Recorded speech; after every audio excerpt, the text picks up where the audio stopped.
Hoje eu estou fazendo 29 anos, dia 10 de novembro de 2024, 29 anos, e às vezes eu me pergunto ainda se eu tenho mais coisa pra aprender ou se eu tenho mais coisa pra me frustrar. Eu estava bisbilhotando a minha biblioteca, né? E dessa vez a minha biblioteca, não a do meu pai. E eu relembro sobre esses trechos aqui, né? De O Amante, da Marguerite Duras, e é maravilhoso. E como tem relação com o tempo, eu escrevi coisas aqui no meu diário, que está quase acabando. Ainda falta um pouquinho disso aqui, ó, para escrever. Até o final do ano eu termino. E tem sido um grande amigo, um grande terapeuta. E eu escrevi umas coisas que fazem parte da minha reflexão aqui e também disso. Eu acho que é uma das obras mais bem escritas, mesmo que bem curtinha. Ela entregou de alma, gente, isso aqui. Eu só vou ler o primeiro trecho, que é o primeiro parágrafo para vocês, e a gente começa a nossa reflexão. Certo dia, na minha velhice, um homem se aproximou de mim no saguão de um lugar público. Apresentou-se e disse: eu a conheço há muito, muito tempo. Todos dizem que era bela quando jovem. Vim dizer-lhe que para mim é mais bela hoje do que em sua juventude, que eu gostava menos de seu rosto de moça do que desse de hoje, devastado. Guarda isso, devastado. E aí eu estava lembrando aqui, né? Eu sempre faço isso, na verdade. Quando eu faço aniversário, eu fico lembrando de 10 ou 20 anos. Antes, eu só conseguia ter uma noção de 10, no máximo ali 12, 15 anos. Mas agora imaginar que eu estava realmente consciente na vida há 20 anos atrás. Porque quando a gente tem, sei lá, 23, quando a gente tem 22 anos ou 21, há 20 anos atrás eu tenho 1 ano, 2 aninhos. Você nem sabe que existe. Agora, eu lembro dos meus 9 anos e olha, eu bem sabia que existia. Eu tinha muita consciência. Como a Marguerite Duras fala aqui sobre o rosto devastado, eu acho que eu comecei a ter meu rosto devastado aos 9 anos de idade. Eu lembro que com 9 anos eu tava indo pro Rio com a minha mãe primeiro. Eu tinha acabado de perder minha primeira avó, que é a mãe do meu pai. E eu lembro perfeitamente até hoje que o meu pai virou pra mim e falou que ele descobriu a morte ou caiu a ficha de que as pessoas morrem quando a minha avó morreu. E aí a gente foi pro Rio. Alguns dias, eu acho, depois, se não me engano, a gente foi pro Rio. Só que antes, eu já tinha pegado avião há muito tempo, né? Desde criança ali eu já tinha pegado avião, mas não tinha consciência. Muitas vezes não lembrava. E antes de viajar, eu lembro perfeitamente que eu fiz uma brincadeira muito sem graça pra minha mãe, mas vocês vão entender por quê. Porque eu acho que eu nunca faria isso, obviamente, hoje. Eu fiz uma brincadeira de que o avião ia cair e a gente ia morrer. Só que eu fazia alguma coisa com as mãos. Minha mãe deve lembrar disso. E eu fazia uns sons engraçados pra ficar engraçado. Não achem que eu era psicopata, pelo amor de Deus. Mas talvez se eu fosse a minha mãe, achar que minha filha é psicopata. Mas depois a gente entende que aquilo ali era só um escape. Eu tava tentando fingir que tava tudo bem. Sabe quando você tenta ridicularizar o seu medo? Isso é uma tática muito boa, né? Você pega o seu medo e ridiculariza, né? Tenta criar uma animação para ele não ser tão aterrorizante assim. Mas pra Bruna daquela idade, e antes de viajar, ela via as coisas muito distantes, sabe? Era tudo muito ilusório. Mas quando eu entrei naquele avião, quando aquele avião decolou, pela primeira vez ali, eu sinto que o meu rosto estava devastado. Naquele momento, eu senti cada vez mais próxima a sensação daquele medo. Eu concretizei aquilo, porque antes era só uma brincadeira. E ali eu vi que não era brincadeira, era real, era muito real. Então, ali nas alturas, um dramalhão. Eu lembro do piloto chegar, eu sempre lembro disso, o piloto chegou pra vir falar comigo, né? Meu pai era controlador de voo, né? Era porque ele tá aposentado, mas ele era controlador de voo, então Isso sempre mexeu muito comigo, né? E nessa época, 2004, enfim, tinha bastantes acidentes aéreos, então eu sempre ficava meio pilhada com isso. Daí eu lembro do piloto vindo falar comigo, ele pra me acalmar, né? Só que não me acalmou, me desesperou, porque eu virei pra ele, pequenininha, eu virei pra ele e falei: mas se você é o piloto e tá aqui, quem é que tá lá? Volta pra lá pra pilotar esse avião, pelo amor de Deus. E o povo rindo, né, achando engraçado, e eu estava desesperada, eu estava devastada. A mão da minha mãe vermelha porque eu apertava, falava que tava vendo a luz branca. Então vocês sentem o drama, né? Eu estava muito apavorada porque pela primeira vez eu senti uma sensação de grande terror ali, que antes pra mim era uma piada, porque antes era distante, sabe? Eu vivenciei também ali de ver nas reportagens o 11 de setembro, por exemplo, mas aquilo era distante pra mim, não tava ali comigo. Sabe? Você vê as coisas na televisão, na imagem, não é a mesma coisa. Depois, quando você cresce um pouco, aquilo te impacta. Você começa a entender a sensação do medo daquelas pessoas, enfim, de estar ali próximo. Entende? Então, quando eu tinha essa idade, há 20 anos atrás, e brincando com coisas sérias, sabe? Eu lembro de uma vez de quase rir de uma moça que estava chorando porque perdeu o seu marido. Eu lembro disso, foi na escola. Eu nunca mais esqueci. Quando eu vejo, eu me sinto até mal. Ela se debulhando, sabe? Em choro. Porque ela recebeu uma ligação de que o marido tinha morrido. Vocês têm noção disso? E eu achei engraçado aquilo. Eu achei engraçado. Pelo jeito dela chorar desesperado, como se fosse um choro dramático. Aquilo ali era muito distante de mim, sabe? Não pensem errado sobre mim, gente. É sério. Eu tinha uma ideia muito, muito distante do que era a morte. Ou às vezes no meu subconsciente eu só estava realmente tentando escapar desse assunto, sabe? Ridicularizar esse assunto. Então há 20 anos eu tive consciência de bastante coisa. Há 10 anos atrás, com 19, eu estava no magistério. E também muita coisa ia acontecer comigo ali. Eu estava entrando já em ambiente de trabalho, estágio, eu ia ser professora, enfim. Então muita coisa também estava crescendo e amadurecendo dentro de mim, sabe? Ainda que eu me sentisse muito menina, né? Com 19 anos, mas muita coisa ia mudar. Daí eu penso nessas reflexões, eu penso que a gente envelhecer e a gente passar de ano em ano, seja 29, seja 28, ou quando passar dos 30 também, né? Quando virarmos balzaquianas, nós mulheres virarmos balzaquianas, é como se fosse, imagina uma tela de pintura. Nós somos como uma tela de pintura, tá? Todo esse amadurecimento, aprendizado, na vida mesmo. Então ter 29 anos ou qualquer outra idade é como uma tela de pintura. E a gente começa aprendendo as cores, começa aprendendo a como misturar essas cores. E no início é bem difícil, sabe? Como o iniciar da vida. É sempre bem difícil, a gente vai ali nos equilibrando até conseguir. Aí depois, com o tempo, a gente descobre que tinta a óleo não pode se misturar com tinta acrílica. E depois a gente descobre que um pouquinho do que a gente já pintou, do que a gente já desenhou e criou, já nos faz artista.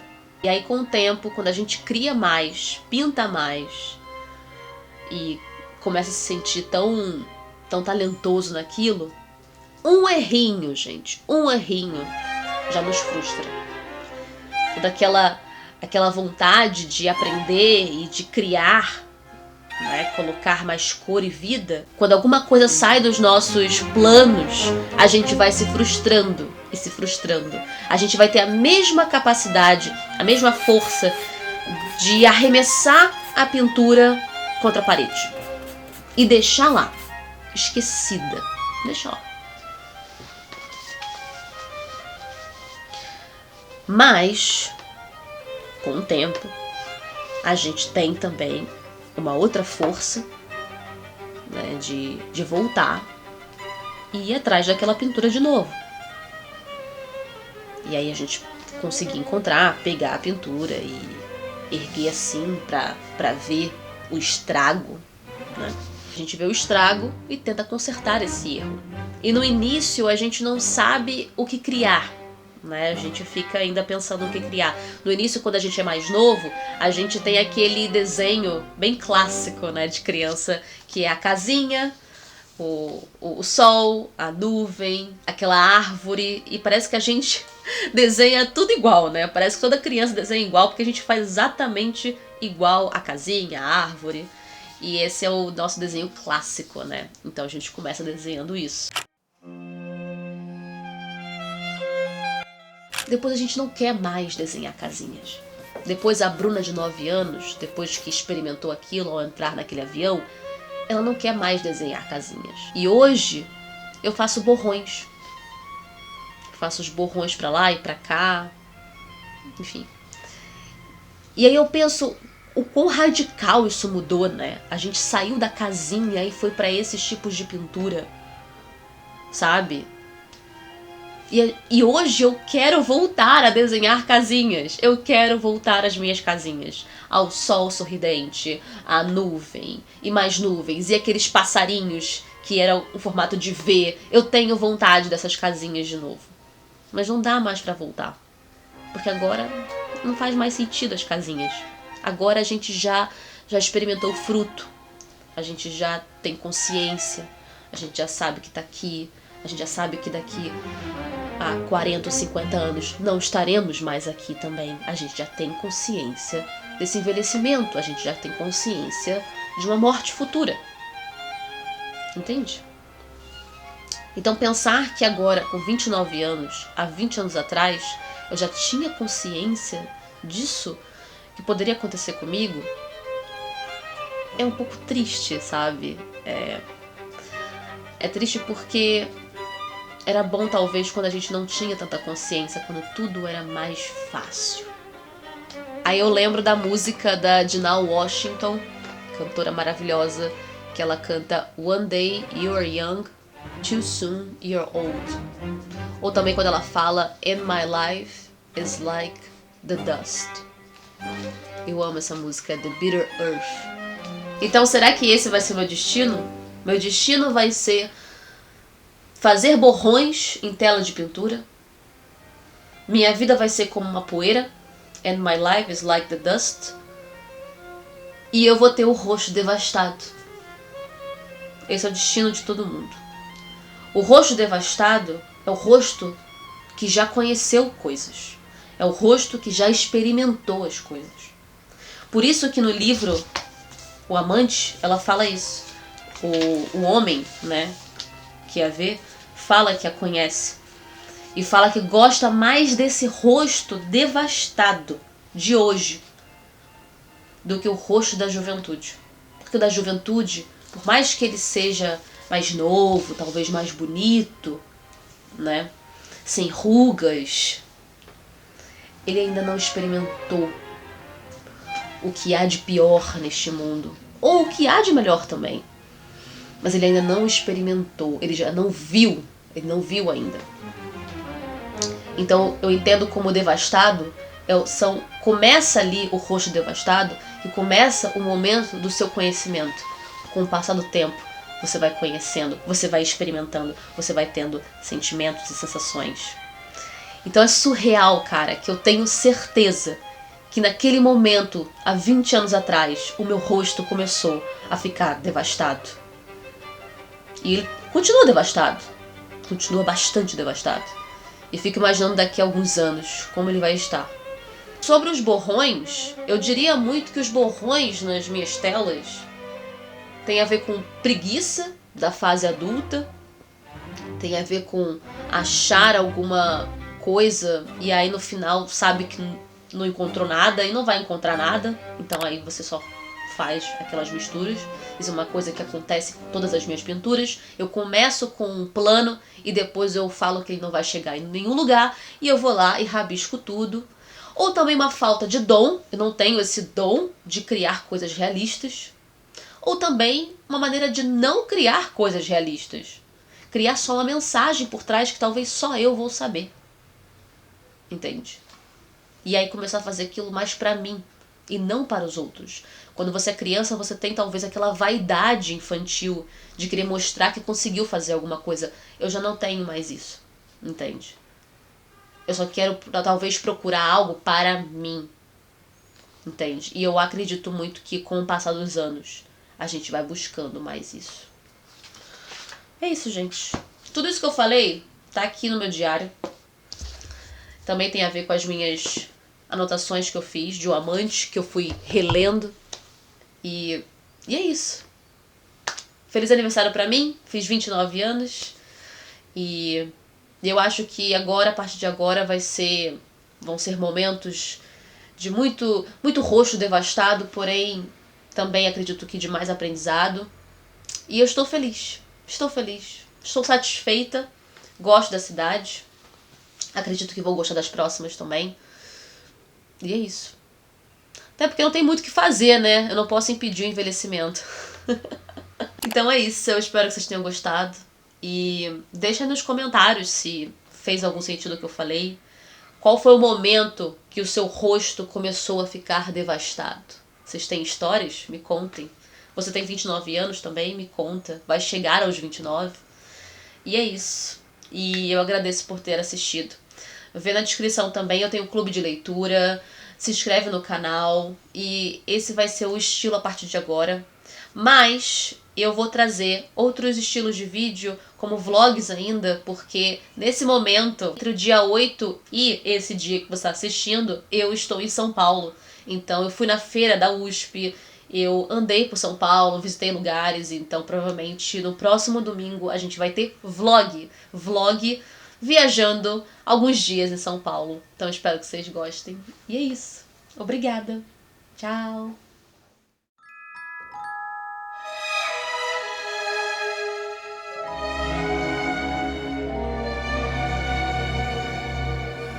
I am packing my bags, I am leaving.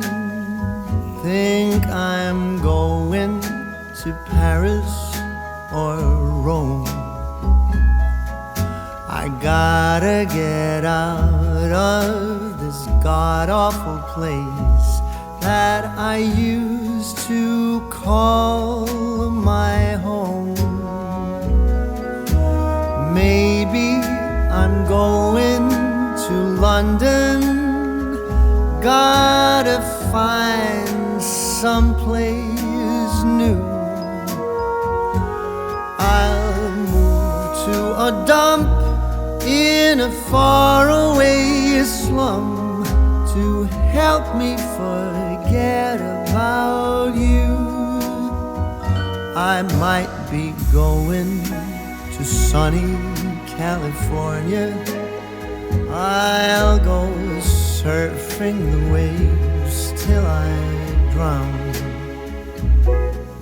I really don't care, I will go anywhere. I just gotta get out of this town. 'Cause I see you in every corner, all the buildings and streets where your name. Go on, tell me I'm free to do as I please, but without you it's all the same. 'Tis a season to be alone.